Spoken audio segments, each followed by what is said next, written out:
Bonjour, Loïc Lecoq, je suis chirurgien orthopédiste à la clinique des Alpes du Sud sur Gap et je vais vous parler des chirurgies des prothèses de genoux et de hanches en ambulatoire. Alors, qu'est-ce que c'est? Cette chirurgie ambulatoire s'intègre dans le cadre de la RAC, ce qu'on appelle la réhabilitation accélérée après chirurgie. Elle consiste à mettre le patient au centre de la prise en charge de manière à diminuer les durées d'hospitalisation, ce qui va diminuer également les complications post-opératoires permettant une récupération fonctionnelle plus rapide et également un retour à l'autonomie plus rapide. Cela va nécessiter une coordination entre tous les corps de métier médicaux et paramédicaux qui vont graviter autour du patient.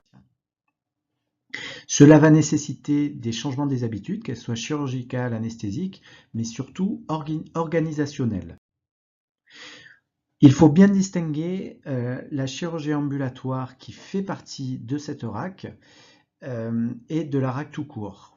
Tous les patients sont éligibles à la RAC. Par contre, seulement des patients sélectionnés seront éligibles à l'ambulatoire, en fonction des antécédents des patients, les comorbidités, l'âge, l'entourage du patient, la volonté et l'implication du patient, et tout ceci va nécessiter une organisation préopératoire très précise. Voici deux exemples de patients opérés de prothèses articulaires. Alors sur la gauche, une prothèse totale de hanche et sur la droite, une prothèse totale de genou. Vous voyez déjà que la patiente marche sans canne et elle présente une mobilité tout à fait satisfaisante le jour de l'opération. Alors comment y arriver? C'est un vrai challenge. D'une part, il va falloir informer le patient et le former à la démarche, lui remettre toutes les ordonnances dont il va avoir besoin avant, mais également pour après l'opération quand il sera rentré à son domicile, pour éviter qu'il ait à se déplacer en pharmacie. Également, on lui demande de se mettre en rapport avec le personnel libéral, paramédical, comme l'infirmier et le kiné libéraux. On demande de faire des séances de rééducation préopératoire, par exemple. Chose toute bête, on demande aux patients de commencer à savoir se déplacer avec les béquilles. Également de se déplacer dans les escaliers pour que ça soit des choses en moins à apprendre après l'opération quand il sera un petit peu diminué. On met au courant bien entendu le médecin traitant, on prend rendez-vous pour le patient avec l'anesthésiste.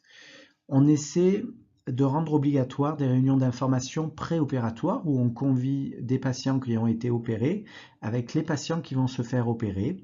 Également, on demande aux chirurgiens, aux anesthésistes, au personnel administratif et infirmières dédiés à la RAC d'être présents à cette réunion. Le but étant que les patients arrivent le mieux préparés à l'opération avec le moins de stress possible. On demande aux patients de télécharger une application suivi patient pour smartphone ou internet. Si jamais les patients n'ont pas d'accès, il y aura un suivi par une infirmière de la clinique. On l'enregistre dans le circuit ambulatoire et s'il y a besoin d'aide, on s'en occupe bien entendu avant l'opération.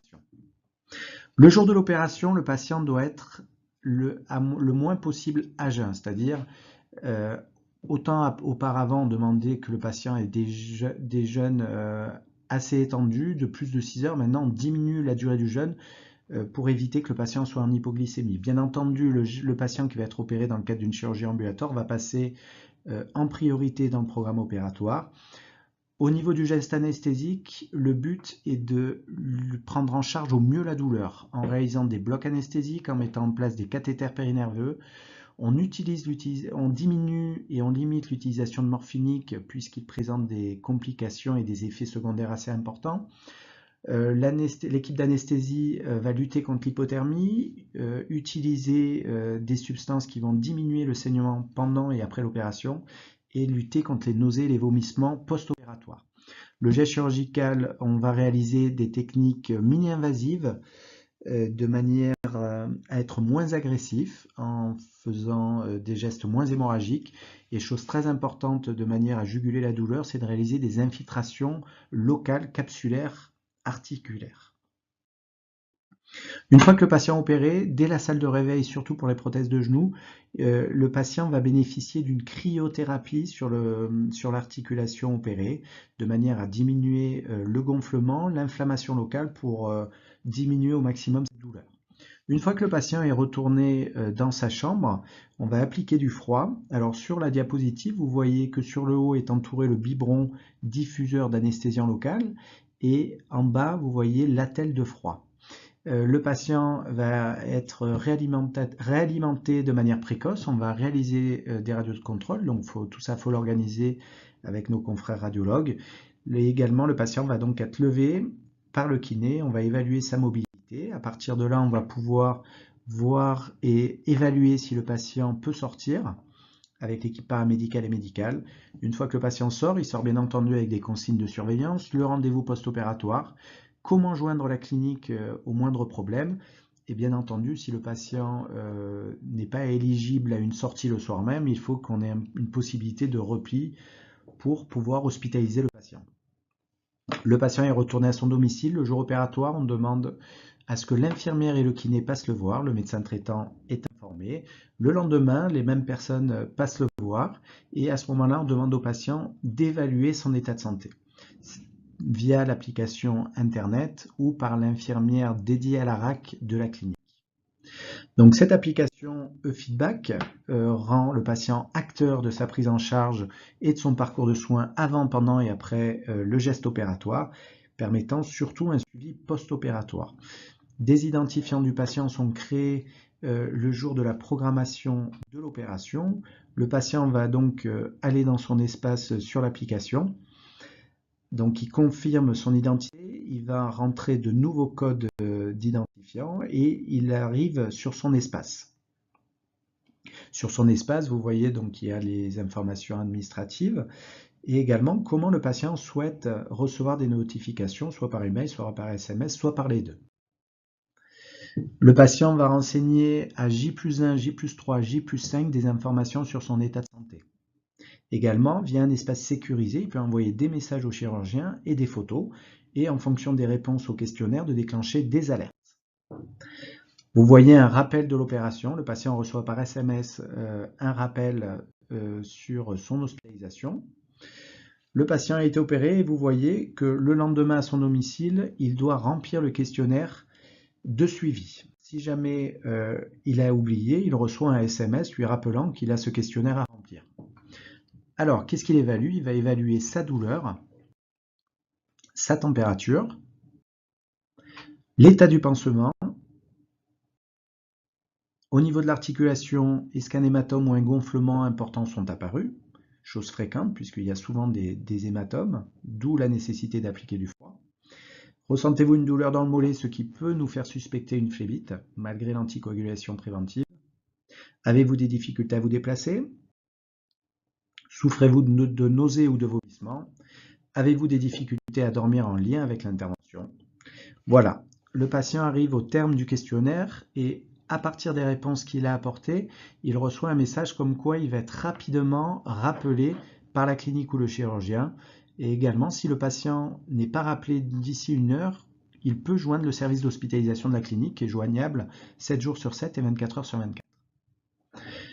Il est sur son tableau de bord, il voit qu'il a rempli le questionnaire, donc il n'a plus d'action à faire. Quelles sont ses actions à venir? Remplir à J+3 et J+5 le suivi post-opératoire.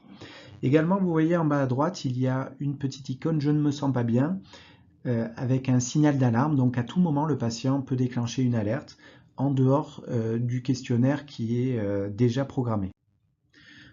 Donc à partir de là, ça va déclencher une alerte et il sera rappelé par la clinique. Le patient peut donc envoyer des messages sécurisés via une messagerie sécurisée directement au chirurgien et envoyer des photographies, par exemple, de sa cicatrice. Donc tout ceci permet une prolongation de la surveillance médicale. Le patient se sent en sécurité, accompagné et rassuré, et tout ceci va augmenter sa satisfaction, et c'est très important. Dans l'avenir, le patient aura la possibilité de réaliser des démarches administratives préopératoires qui sont obligatoires en vue d'une hospitalisation. Il pourra consulter des informations sur l'opération et réaliser une checklist préopératoire comme on réalise déjà nous chirurgiens avant l'opération. Il y aura la possibilité de proposer des services aux patients. Donc tout ceci c'était côté patient, maintenant côté médical. À nous, qu'est-ce que ça nous apporte? Ça permet de prolonger cette surveillance post-opératoire au domicile En amont, on a créé des algorithmes décisionnels qui vont déclencher des alertes en fonction du niveau de réponse. Ce qui est très important pour nous, c'est que toutes ces informations soient tracées et récupérables dans le dossier médical. Donc vous voyez tout à l'heure, le patient a déclenché une alerte. Donc sur mon espace, je vais recevoir soit un email, soit un SMS disant que le patient a déclenché une alerte. Donc là, je vois que le patient a déclenché une alerte. Pour quelle raison? Par rapport à une douleur forte, une fièvre importante, douleur ou blocage empêchant la mobilité. Donc à ce moment-là, je vais traiter cette alerte et je vais rappeler le patient et je vais marquer qu'est-ce qui ne va pas et quelles sont mes consignes de surveillance et qu'est-ce qu'il a à faire, comme par exemple mettre en place de la glace, prendre des antalgiques. Voilà, tout ceci est tracé. On peut voir bien entendu l'historique des alertes. En conclusion, la chirurgie prothétique pour les prothèses de genoux et de hanches est possible. Bien entendu, cela ne s'adresse pas à tous les patients, mais pour des patients qui ont été sélectionnés. À l'inverse, la réhabilitation accélérée après chirurgie est indiquée pour tous les patients. Il faut que, bien entendu, l'organisation permette d'hospitaliser des patients si jamais il n'y avait pas la possibilité que le patient sorte le soir même. Et très important, cela nécessite d'utiliser des nouvelles technologies comme cette application Internet, ce qui va permettre de poursuivre la surveillance médicale au domicile du patient. Dans l'avenir, on va réaliser des démarches administratives. Ce qui est très important, encore une fois, pour cette chirurgie ambulatoire, c'est l'organisation et la coordination de tous les acteurs médicaux et paramédicaux, ce qui va nécessiter de former et d'informer sur cette démarche. Je vous remercie.